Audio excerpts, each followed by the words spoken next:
Interview এবং aptitude test বিষয় নিয়ে মাল্টিপল টাইমস সেভারাল টাইমস আমাদের আইনজীবীরা কোর্টে বক্তব্য রেখেছেন এবং যেহেতু কোর্ট লাইভ স্ট্রিমিং হয়, প্রত্যেককে আমি অনুরোধ করব যে শুধুমাত্র ওই কোনো কথা বাইরে থেকে শুনে না নিয়ে একটু স্ট্রিমিংটা দেখে নেবেন। সেই স্ট্রিমিংয়ের মধ্যে সমস্ত কিছুর উত্তর লুকিয়ে আসে। রিট পিটিশনার্সরা আমরা যারা ইন সার্ভিস প্রত্যেকের কাছে ইন্টারভিউরে কল লেটার এসেছিল এবং সেই কল লেটারের মধ্যে স্পষ্ট উল্লেখ ছিল যে আমাদের ইন্টারভিউর নেওয়ার সঙ্গে সঙ্গে অ্যাপটিটিউড টেস্টটাও নেওয়া হবে। আপনারা চাইলে সেই কল লেটারের কপি আমি আপনাকে পাঠিয়ে দিতে পারি। এখন রেসপন্ডেন্ট রিট পিটিশনার্সরা বলছে, তারপর আমরা রিপ্লাইয়ের সুযোগ পাবো, সেই সঙ্গে বোর্ড রয়েছে। এরপর মহামান্য বিচারপতি যে রায় দেবেন সেই রায় আমরা মাথা পেতে নেব, কারণ আমরা ন্যায়ের মন্দিরে এসেছি, এখানে আমরা জাস্টিস পেতে এসেছি। আসলে আমরা বাচ্চাদেরকে পড়াই, বাচ্চাদেরকে শেখাই, সেই সঙ্গে সঙ্গে আজকে 2017 সালের যে নিয়োগ, তারপর থেকে ভারতবর্ষের 1 নম্বর স্থানে উঠে এসেছে প্রাথমিক শিক্ষা। পশ্চিমবঙ্গ এখন 1 নম্বর স্থান দখল করছে ভারতবর্ষের নিরিখে।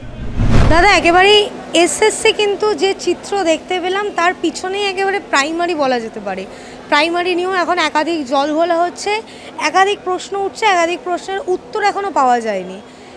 যে প্রাইমারির প্রধান যে দুর্নীতির মাথা, বিভিন্ন ক্ষেত্রে বিভিন্ন আইনজীবীদের কাছ থেকে যেমনটা জানা যাচ্ছে যে টিচিং অ্যাপটিটিউড টেস্ট, সেই টিচিং অ্যাপটিটিউড টেস্ট তুমি দিয়েছো? হ্যাঁ, অবশ্যই টিচিং অ্যাপটিটিউড টেস্ট তো অবশ্যই দিয়েছি। দেখুন, টিচিং অ্যাপটিটিউড টেস্ট নিয়ে আমি প্রথমে একটা কথা বলতে চাই। আমাদের যখন ইন্টারভিউ কল লেটার আসে, ইন্টারভিউ কল লেটারে স্পষ্ট উল্লেখ ছিল যে আমাদের ইন্টারভিউয়ের পাশাপাশি অ্যাপটিটিউড টেস্টটাও নেওয়া হবে আমাদের। সেটা যারা ইন সার্ভিস টিচার শুধুমাত্র তাদের নয়, যারা রিট পিটিশনার, যারা মামলা ফাইল করেছেন তাদের ক্ষেত্রেও একই। তারাও ইন্টিমেশন পেয়েছিলেন যে তাদের ইন্টারভিউ এবং অ্যাপটিটিউড টেস্ট একসঙ্গে নেওয়া হবে একই সময়। আর আমরা প্রাইমারি টিচার রিক্রুটমেন্ট রুল 2016-এ আমরা লক্ষ্য করেছি যে রুল 2C ডেপিক্ট করছে যে what is an aptitude test. Initially আমরা যখন ইন্টারভিউ দিতে যাই, একটু তো রিসার্চ ওয়ার্ক করি আমরাও প্রত্যেকেই, তো সেখানে দেখেছিলাম যে অ্যাপটিটিউড টেস্ট জিনিসটা কী। চেক করেছিলাম যে ন্যাচারাল টিচিং অ্যাবিলিটি হচ্ছে aptitude test. Aptitude test is a test to determine and natural teaching ability of a candidate. Natural teaching ability কোন কোন অ্যাসপেক্ট থেকে হতে পারে সেই বিষয়গুলো আমাদেরকে মনে হয় অনেকের জানা উচিত ছিল। অনেকে হয়তো জানতাম, অনেকে হয়তো জানতাম না। এখন একটা জিনিস খুব বেশি করে আমরা মিডিয়ার সামনে লক্ষ্য করতে পারছি যে বোর্ড ওয়ার্ক করা বা ক্লাস ডেমনস্ট্রেশন, সেটা একটা পার্ট অফ অ্যাপটিটিউড টেস্ট। সেটা কিন্তু ওভারঅল অ্যাপটিটিউড টেস্ট নয়। এটা কিন্তু প্রথমে বুঝতে হবে সবাইকে। আমি আপনার সঙ্গে কীভাবে কথা বলছি, ধরুন আমি আপনাকে দুটো উদাহরণ দিলাম। আমরা প্রাথমিক বিদ্যালয়ে শিক্ষকতা করি, তো সেখানে মিড ডে মিল স্কিম চলে।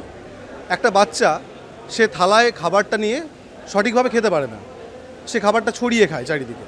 তাকে তো আমি আর বোর্ড ওয়ার্ক করে বোঝাতে পারবো না যে খাবারটা কীভাবে খাওয়া উচিত। একটা বাচ্চা স্কুলে আসে না, একটা বাচ্চা দুষ্টুমি করে বেশি, তো তাকে আমি নিশ্চয়ই বোর্ড ওয়ার্ক করে বোঝাবো না। আমার কমিউনিকেশন, আমার ভার্বাল নন ভার্বাল কমিউনিকেশন এবং তার ন্যাচারালিটি হচ্ছে অ্যাপটিটিউড টেস্ট। আমার কথা বলা, আমার চলা, আমার তাকানো, আমার ড্রেসিং সেন্স, সমস্ত কিছুই আমার অ্যাপটিটিউড টেস্টের অংশের মধ্যে পড়ে। কিন্তু বিভিন্ন ক্ষেত্রে যে প্রসঙ্গটা উঠে আসে যে টিচিং অ্যাপটিটিউড টেস্ট নাকি হয়ই, টিচিং অ্যাপটিটিউড টেস্ট হয়নি। আচ্ছা, এই প্রসঙ্গে আমি বলবো যে অনারেবল সিঙ্গেল জাজের যে অর্ডার, এখন ইমপিউন অর্ডার, যেটা আমরা চ্যালেঞ্জ করছি এখন, অর্ডার আন্ডার চ্যালেঞ্জ, সেখানে লক্ষ্য করবেন যে 30 জন ইন্টারভিউয়ারকে ডাকা হয়েছিল। তার মধ্যে থেকে মোট 4টে জেলার 30 জন ইন্টারভিউয়ার ছিলেন। তার মধ্যে থেকে 13 জন ইন্টারভিউয়ার বলেছেন যে অ্যাপটিটিউড টেস্ট নেওয়া হয়েছে, এবং বেশ কয়েকজন তো অ্যাপটিটিউড টেস্ট জিনিসটা কী সেটা ডিফাইন পর্যন্ত করেছেন। হ্যাঁ, কিছু ক্ষেত্রে কয়েকজন বলেছেন যে অ্যাপটিটিউড টেস্টের গাইডলাইন ছিল না, কয়েকজন বলেছেন যে অ্যাপটিটিউড টেস্টের আমাদের নেওয়া হয়নি, এটা বলেছেন ঠিকই। আমি আপনাকে একটা কথা বলতে চাই, দেখুন আমরা তো বিগত 8 বছর ধরে শিক্ষকতা পেশার সঙ্গে যুক্ত। একটা কথা বলতে পারি যে গাইডলাইন যদি বেঁধে দেওয়া হয় তাহলে আমি কোনো একটা টেস্টের ন্যাচারালিটিকে কিল করে দিই। স্বতন্ত্রতা, স্বকীয়তা বলে একটা বিষয় থাকে, সেটা নষ্ট হয়ে যায়।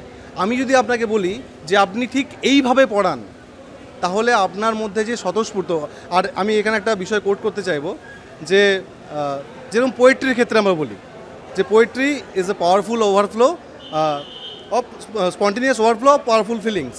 সেরকমই, মানে আমি স্পন্টেনিয়াসলি কতটা বাচ্চাদের কাছে অ্যাপিলিং, বাচ্চাদের কাছে কতটা আমি পৌঁছাতে পারছি আমার কথাবার্তার মাধ্যমে, আমার তাকানোর মাধ্যমে, এগুলোও কিন্তু অ্যাপটিটিউড টেস্টের ধরন। আর একজন ইন্টারভিউয়ার আমাকে ডিটারমিন করবেন আমার ইন্টারভিউ রুমে ঢোকার সময় থেকে বেরিয়ে আসা পর্যন্ত আমার প্রতিটা বলা, প্রতিটা আমার অঙ্গভঙ্গি, সমস্ত কিছু মিলিয়ে অ্যাপটিটিউড টেস্ট। এই যে ইন্টারভিউয়ারদের কথা বললেন, বিভিন্ন ক্ষেত্রে আইনজীবীদের কাছ থেকেও যেমনটা জানা যাচ্ছে যে তারাও নাকি বলেছেন তারা টিচিং অ্যাপটিটিউড টেস্ট নেননি। আচ্ছা, এই বিষয়ে বলবো যে দেখুন, ইন্টারভিউ এবং অ্যাপটিটিউড টেস্ট বিষয় নিয়ে মাল্টিপল টাইমস, সেভারাল টাইমস আমাদের আইনজীবীরা কোর্টে বক্তব্য রেখেছেন, এবং যেহেতু কোর্ট লাইভ স্ট্রিমিং হয়, প্রত্যেককে আমি অনুরোধ করব যে শুধুমাত্র ওই কোনো কথা বাইরে থেকে শুনে না নিয়ে একটু স্ট্রিমিংটা দেখে নেবেন। সেই স্ট্রিমিংয়ের মধ্যে সমস্ত কিছুর উত্তর লুকিয়ে আসে। এই যে তুমি বললে কিছুজন বলেছে দিয়েছে, কিছুজন বলেছে দেয়নি, হ্যাঁ, তাহলে কি টিচিং অ্যাপটিটিউড কিছু জনেরই হয়, কিছু জনের হয় না? না, সেটা এইভাবে বলা যায় না। মানে অ্যাপটিটিউড টেস্টটাকে যদি আপনি এইভাবে মানে ধরে নিতে চান, ধরুন আপনাকে আমি একটা প্রশ্ন করলাম, সাপোজ যে আপনার যখন অ্যাপটিটিউড টেস্টটা হয় তখন কি চক ডাস্টার ব্যবহার করেছিলেন? উত্তর কী হবে? হ্যাঁ বা নাতে। আপনি যদি বললেন না, হয়নি, চক ডাস্টার ছিল না, তার মানেই এটা দাঁড়ায় না যে অ্যাপটিটিউড টেস্টটা আপনার হয়নি। তাহলে যারা টিচিং অ্যাপটিটিউড দেয়নি, অ্যাপটিটিউড টেস্টের একটা পার্ট হলো ক্লাস ডেমনস্ট্রেশন বা বোর্ড ওয়ার্ক। তারা কি করে সেই নিয়োগ হলো? কারা নিয়োগ হলো? যারা টিচিং অ্যাপটিটিউড দেয়নি। যারা টিচিং অ্যাপটিটিউড টেস্ট দেয়নি এরকম কোনো ক্যান্ডিডেট কেউ বলতে পারবে না, কারণ আমরা এটুকু জানি রিট পিটিশনার্সরা, আমরা যারা ইন সার্ভিস, প্রত্যেকের কাছে ইন্টারভিউরে কল লেটার এসেছিলো, এবং সেই কল লেটারের মধ্যে স্পষ্ট উল্লেখ ছিল যে আমাদের ইন্টারভিউ নেওয়ার সঙ্গে সঙ্গে অ্যাপটিটিউড টেস্টটাও নেওয়া হবে। আপনারা চাইলে সেই কল লেটারের কপি আমি আপনাকে পাঠিয়ে দিতে পারি।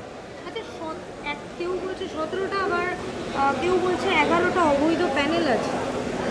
অবৈধ প্যানেল নিয়ে যে প্রসঙ্গটা উঠে আসছে সেটা শুধুমাত্র ইন্টারভিউর ক্ষেত্রেই উঠে আসছে।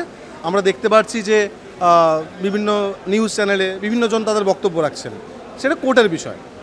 আমি ওই জন্য কেন বললাম যে লাইভ স্ট্রিমিংয়ে দেখবেন, সেখানে সমস্ত কিছুর উত্তর পাওয়া যাবে। কিন্তু একটা এরর ফ্রি প্যানেল কিন্তু আমরা দেখতে পাইনি প্রাইভেটে। এরর ফ্রি প্যানেল দেখতে পাননি? এরর ফ্রি প্যানেল বা যে প্যানেলের কথা আপনি বলছেন সেই বিষয়গুলো নিয়েও কোর্টে আর্গুমেন্ট হচ্ছে। আমরা শুধু একটা কথা বলতে পারি, আমরা স্বচ্ছতার ভিত্তিতে নিয়োগ পেয়েছি, এবং স্বচ্ছতার ভিত্তিতে বিগত 8 বছর ধরে আমরা এই পেশার সঙ্গে নিযুক্ত। আমরা বাচ্চাদেরকে পড়াই, বাচ্চাদেরকে শেখাই, সেই সঙ্গে সঙ্গে আজকে 2017 সালের যে নিয়োগ, তারপর থেকে ভারতবর্ষের 1 নম্বর স্থানে উঠে এসেছে প্রাথমিক শিক্ষা। পশ্চিমবঙ্গ এখন 1 নম্বর স্থান দখল করছে ভারতবর্ষের নিরিখে। দাদা, এই যে বিভিন্ন ক্ষেত্রে চাকরি নিয়ে আমরা একের পর এক যে চিত্র দেখতে পাচ্ছি, সদ্য এসএসসি গেছে, চাল কাপড় আলাদা করা যায়নি। প্রাইমারিতেও যদি চাল কাপড় আলাদা না করা যায়, সেক্ষেত্রে তো আমাদেরও প্যানেল বাতিল। আচ্ছা, চাল কাকড় আলাদা তখন হবে যখন চাল আর কাকড় থাকবে। চাল আর কাকড় যদি এক্সিস্ট না করে, ধরুন শুধু চাল আছে বা শুধু কাকড় আছে, তাহলে তো আলাদা করার ব্যাপারই থাকছে না। এসএসসি এবং প্রাইমারি দুটো সম্পূর্ণ আলাদা ম্যাটার এবং দুটো সম্পূর্ণ আলাদা বিষয়। যারা কোড ম্যাটারগুলো সম্পর্কে একটু পড়াশোনা করেন বা একটু দেখেন, তারা ঠিক বুঝতে পারবেন যে এসএসসি এবং প্রাইমারি কতটা আলাদা এবং কেন আলাদা। তাহলে কি আপনাদের এই প্যানেল বাঁচানো সম্ভব কোনোভাবে? দেখুন, এই বিষয়টা বিচারাধীন বিষয় নিয়ে কি সম্ভব না এটা বলবো না। আমরা আশাবাদী, আমাদের আর্গুমেন্ট আমরা কনক্লুড করেছি অ্যাপেলেন্সদের পক্ষ থেকে। এখন রেসপন্ডেন্ট রিট পিটিশনার্সরা বলছে, তারপর আমরা রিপ্লাইয়ের সুযোগ পাবো, সেই সঙ্গে বোর্ড রয়েছে। এরপর মহামান্য বিচারপতি যে রায় দেবেন, সেই রায় আমরা মাথা পেতে নেব, কারণ আমরা ন্যায়ের মন্দিরে এসেছি, এখানে আমরা জাস্টিস পেতে এসেছি। আর সাবজুডিস ম্যাটার নিয়ে আমার মনে হয় না এর থেকে বেশি আমার কিছু বলা উচিত বলে, কারণ আমি আইনের ছাত্র নই, আমি আমার ছাত্রদের শিক্ষক।